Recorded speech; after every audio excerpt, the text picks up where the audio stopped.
and my truck is in the shop. Look at this. Everything is open, the computer is hooked up, the guys underneath taking samples from my emission system. And I have my gooseneck. Why I have my gooseneck is because my trailer is loaded. So I went to a port in Hamilton and picked up this big forklift. Wait till you see it. And as I was driving back, there was like a couple of big hills in there, and the truck's pulling great. Like I was thinking, geez, you know, like for a 13-liter engine, you know, doing like 25k in gear 5, and then all of a sudden the engine light came on. The engine light came on and wouldn't shut off, and I tried to restart the... Wait a second. This looks familiar. What is this? Yeah, I left it over here. So I saw a bunch of videos how to do this, how to flip, so now I know. Well, at least in theory. But what these guys are doing is, see, I cleverly use the bungee cord. These things, you can use them for anything, just to tie down the hoses, and the guy just grabbed it from my trailer over here, and I put in some couple of timbers in there. So he just put the forks in here, left it, and what they're doing now, they're gonna weld a D-ring in here. At first we thought a U-bolt, but a D-ring will be better because this thing will be the end of the trailer when it's connected, right? So a U-bolt would be sticking out because it would not be flexible, and I don't want to make the truck longer, right? So just put a D-ring in the middle, and when it's connected, the D-ring will just hang down like this, right? Kind of like what you see over here. See these D-rings over there? So the same kind of a D-ring. So this way you can pick it up with like 3 points, connect one chain in here, one end, the other here, and then one to the D-ring, and then you can lift it and put it on the truck, and then again you can use that D-ring to grab it and flip it. But I don't need it for now, and they didn't have the D-rings, so they ordered the D-ring. But now, yeah, I was concerned about, I don't want to drive the truck with that engine light thing because it can start cutting power, you know. And so I brought the truck here. They did a quick diagnostic, and it shows something with the emission system, and the truck is only 2 years old, and they're checking to see if maybe they need to clean the DPF or something, but I don't think I can do it now. I'm supposed to be on my way to Illinois with this. It's called Hoist P700. Believe it or not, Hoist is the make. It's a factory in western Indiana, just near the border with Illinois. So yeah, I'm not going to Illinois, I'm going to Indiana, but like pretty much next to Chicago.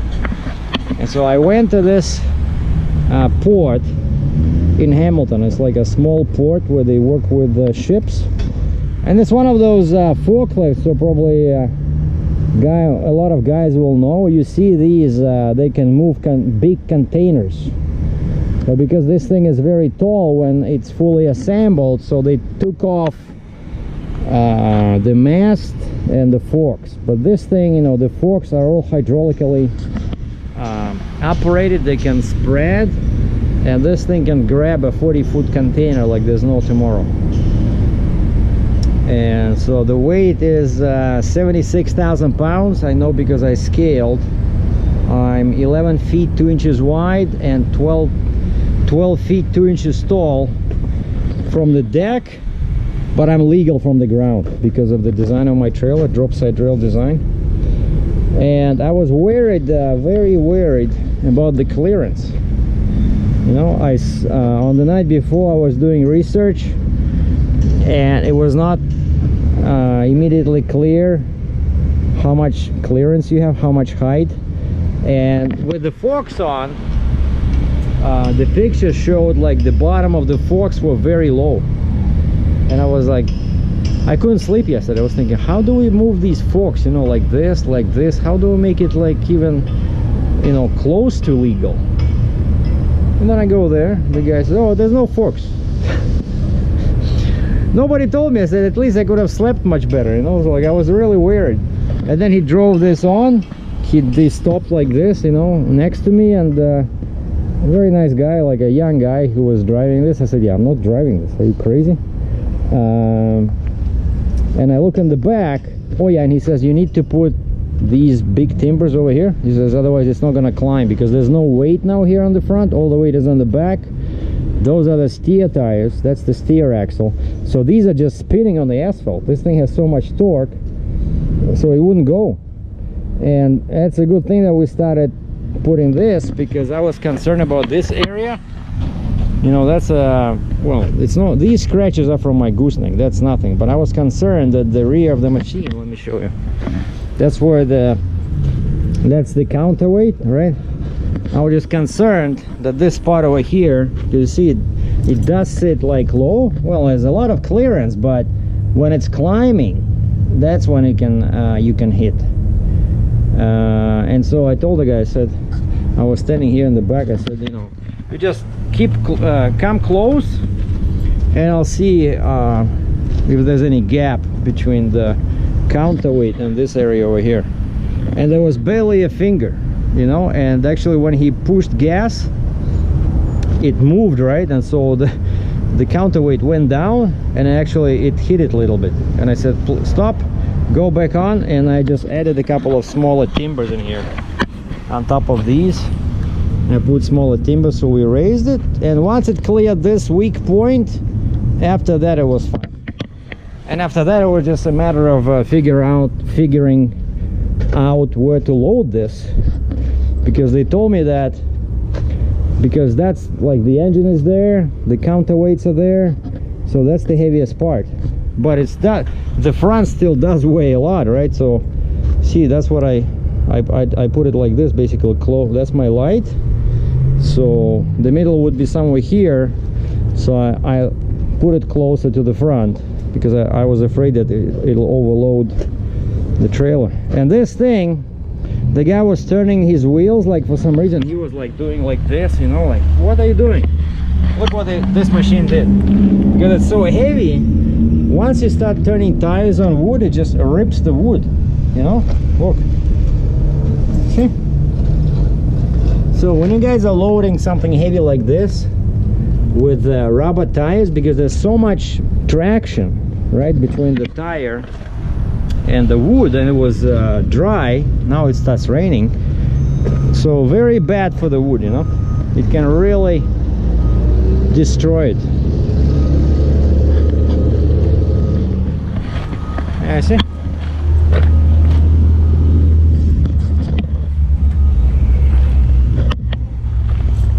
So one tire, in the back it has one big tire, but over here it has two tires, and so basically one tire just hangs in the air. But it's all solid, full 4 points of contact. I got 4 chains on it, and plus you see, like, I like doing this. Just put a chain, you see, it's not rubbing too bad, it just prevents the machine from jerking forward, you know.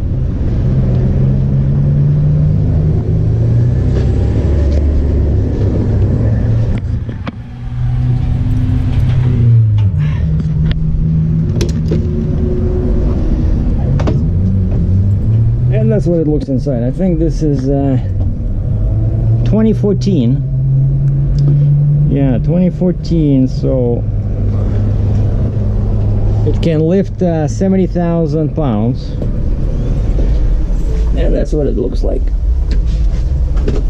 Just, you know, like a regular forklift, you know, just very good visibility. Look, see, there's glass everywhere, and you sit so tall. But of course now there's no forks. Again, like once you have the mast and the forks, I don't think you'll see much in here. But yeah, it looks like, yeah, that's your forward reverse, and that's the gears. Yeah, 3, so 3 gears, probably forward and reverse, and then neutral. And that's your clutch, your throttle, and then this, just, you see, your right hand, when you put it over here, just controls the forks. Tilt, up, down. See, oh yeah, this is the important thing. That's how you can move the left side, then you can move the right side, then you can make them wider, make them more narrow. And of course that's your just like a display, shows your engine and stuff like that, your speed probably, yeah, because there's nothing here, right? No speedometer, nothing. And that's your air conditioning. What else we have here? Nothing. Some loose bolts.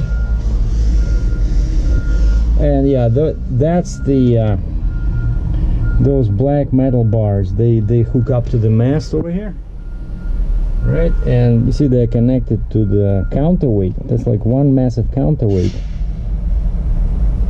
But this is a real serious machine. I was looking online when I was doing research, and I found a bunch of websites where they sell used ones. And one recent auction, the same machine, like used, it was a couple of years old. It sold for about 115,000 US. So basically you can buy a house somewhere near Erie, Pennsylvania for the price of this machine. But that's what it is, right? So steering wheel, 3 pedals, fully automatic. That's your lights, your windshield wipers, and the controls for the forks. The seat is basic, no air, nothing, just a basic seat. And that's your cabin filter in there, your air. So now you've been inside the Hoist, H-O-I-S-T, Hoist P700, and I believe P stands for a pneumatic.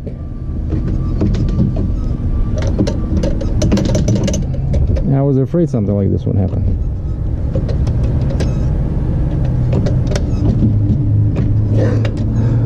How do you open it?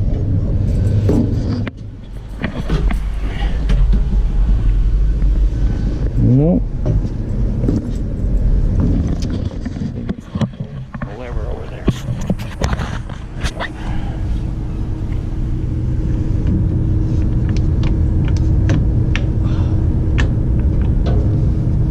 Yeah, basically you gotta push this. You gotta push this like this to open. Okay.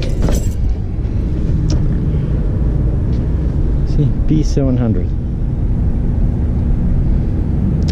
Death or serious injury may result from allowing riders on this machine. No riders. So don't be a rider. Well, I'm sitting inside my truck. Finally it's done. So what they found was the DEF, you know, that liquid that's getting sprayed inside the emission system. The nozzle was not supplying enough of this DEF, so the guy replaced that nozzle, and then they did a bunch of tests, and then they did like a regeneration on the system. And so the bad part is that I lost a lot of time. I thought at least I'll reach the border, and from here it's 2 hours. But the good thing is that the truck is back in service, right? Otherwise it could have lowered the power. You know, the emission system is very powerful, so it can to make you go and fix this, it can make you, you know, you cannot drive, let's say, faster than 80 kilometers an hour, 50 miles an hour. So everything is fixed, and was running the test like for 1.5 hours, like, you know, very loud, sitting here outside, and everything is done. Oh, and so the good news is that I went inside and they said it's all covered under warranty because the truck is less than 3 years old, and I don't have extended warranty, but this particular part has 3 years warranty. So thank you, Mac. Okay, so let's go hook up to the trailer, and I guess I'll just go to my yard, because I probably have like, well, it's 6:11. The sun sets at 6:11. I can drive half an hour after that, so 6:30, but I'm like 11 feet 2 inches wide gonna be when I hook up, so you know, I don't want to take chances. I go to the yard and start trucking. The sun will rise at 8, so I can start driving at 7:30 and be at the border like at 9:30, 10. And they want me to deliver Friday, and today's only Wednesday, so it's all good. Little adjustments.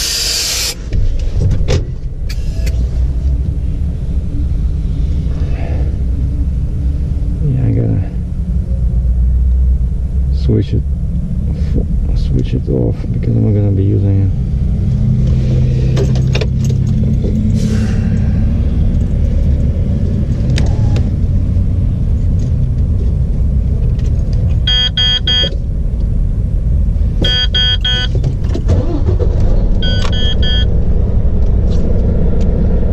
Disappear.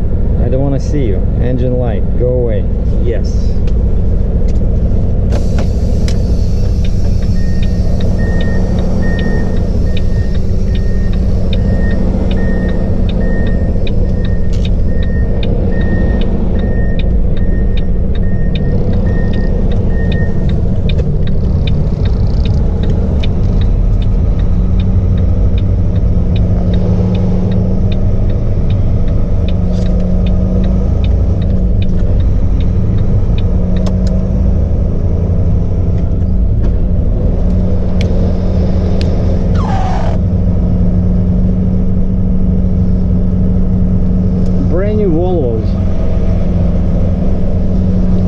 It's a mag dealer, but it's also I guess this is like an overflow of Volvo from the dealership.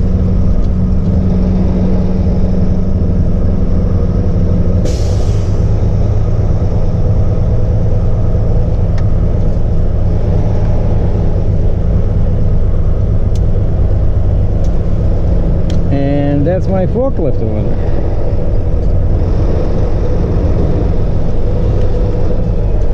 Huge, right? I love this thing.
Pretty much straight.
Okay, good.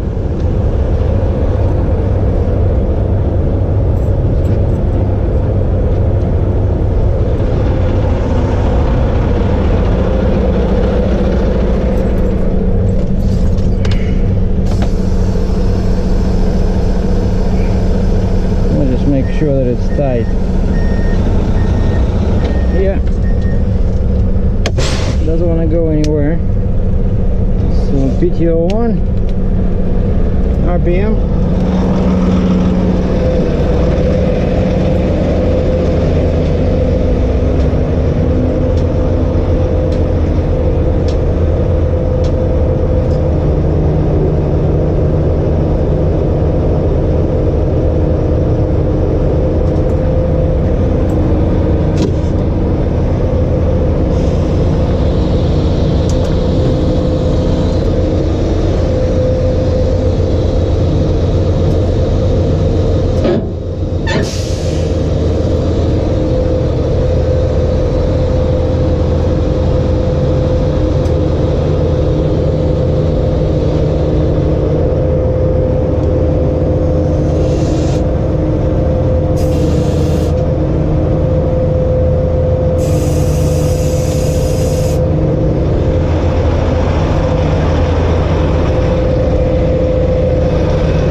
The pin.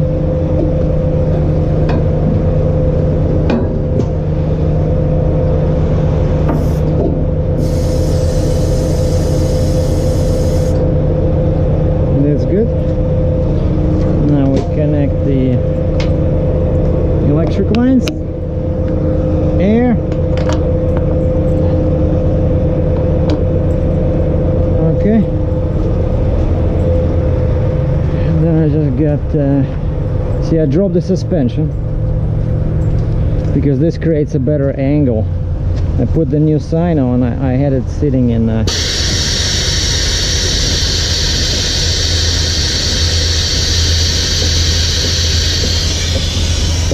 wait a second. Oh, no, no, no, no. It was on. I forgot, I didn't drop it. Okay, let's switch on the lights. The lights are good.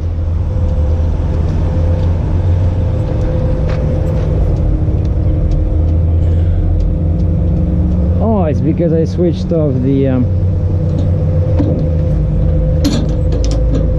brakes. The brakes on the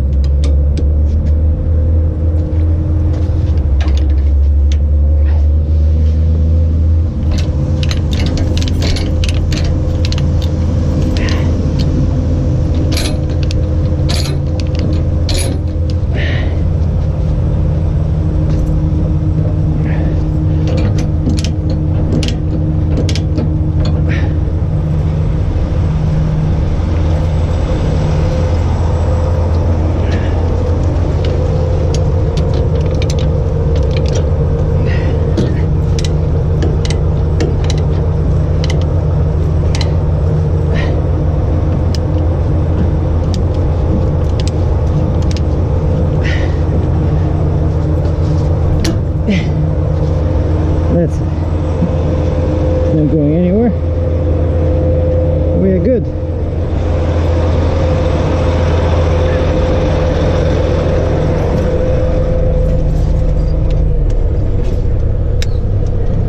PTO is off.